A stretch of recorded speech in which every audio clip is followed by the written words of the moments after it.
Hi guys, അപ്പോൾ എൻ്റെ ഇന്നത്തെ വീഡിയോ എന്ന് പറയുന്നത് ഒരു ഹെയർ കെയർ വീഡിയോയാണ്. പനി വന്നതിന് ശേഷം തല നനയ്ക്കാൻ വേണ്ടി ഞാൻ നോക്കിയപ്പോഴേക്കും എൻ്റെ സ്കാൽപ്പ് മൊത്തവും ഡാൻഡ്രഫ് കൊണ്ട് മൂടിയിട്ടുണ്ടായിരുന്നു. ഒരു പനി വന്നു ഡിസംബർ മാസത്തിൽ, അതൊരു വൈറൽ പനിയായിരുന്നു. എല്ലാവർക്കും, വീട്ടിലെ കുഞ്ഞു മുതൽ അമ്മാമ്മ വരെയുള്ള എല്ലാവർക്കും ഈ പനി വന്നു.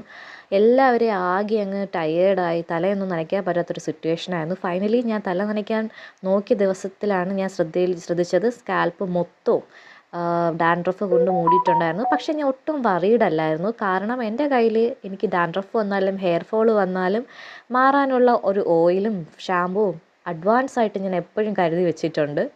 സത്യം പറഞ്ഞാൽ അഡ്വാൻസ് അല്ല, ഞാൻ കണ്ടിന്യൂസ് ആയിട്ട് യൂസ് ചെയ്തുകൊണ്ടിരിക്കുന്ന ഒരു ഓയിലാണ് ഭൂമിക വേദിക്സിൻ്റെ ഹെയർ ഓയിലും അതിൻ്റെ ഷാമ്പുവും. എനിക്ക് ഇത് ഡെലിവറിക്ക് മുന്നേ ഞാൻ കണ്ടിന്യൂസ് ആയിട്ട് യൂസ് ചെയ്തിട്ടുണ്ടായിരുന്നു. അതുകൊണ്ട് തന്നെ എനിക്ക് ഡെലിവറിക്ക് ശേഷം വന്ന ഹെയർ ഫോൾ എല്ലാം ഞാൻ ഒരുവിധം മെയിൻറ്റെയിൻ ചെയ്ത് പോയിക്കൊണ്ടിരുന്നത് ഈ ഒരു ഷാമ്പുവും ഈ ഒരു ഓയിലും യൂസ് ചെയ്തുകൊണ്ടാണ്. ഇതാണ് ഭൂമിക വേദിക്സിൻ്റെ ഹെർബൽ ഹെയർ ഓയിൽ.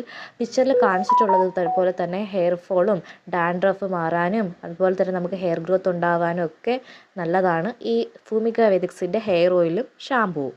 ഇതെൻ്റെ മാരേജിന് തൊട്ട് മുമ്പ് ഞാൻ ഹെയർ കട്ട് ചെയ്തപ്പോഴുള്ള ഒരു വീഡിയോയാണ്. ഇതിന് ശേഷം ഞാൻ കണ്ടിന്യൂസ് ആയിട്ട് ഞാൻ ഹെയർ വളർത്തുന്നുണ്ടായിരുന്നു, എന്നാൽ ഇടയ്ക്ക് വെട്ടിക്കൊടുത്തിട്ടുമുണ്ട്. ഈ ഷാമ്പുവും ഓയിലും തേച്ചതിന് ശേഷം എനിക്ക് ഇത്രയും ഹെയർ ഉണ്ട്.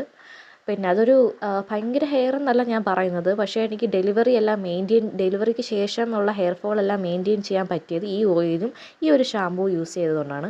അങ്ങനെ എൻ്റെ കുളിയെല്ലാം കഴിഞ്ഞിട്ട് ഞാൻ വൈകിട്ട് വന്നിരുന്നപ്പോൾ നല്ലൊരു ഈവനിങ് ആണ് എനിക്ക് കാണാൻ പറ്റിയത്. അതായത് അധികം ഇരുട്ടിയിട്ടും ഇല്ല, എന്നാൽ നല്ലൊരു ചെറിയ ഇളം കാറ്റൊക്കെ വീശുന്നുണ്ടായിരുന്നു. പിന്നെ സ്റ്റാർ ഇട്ടു.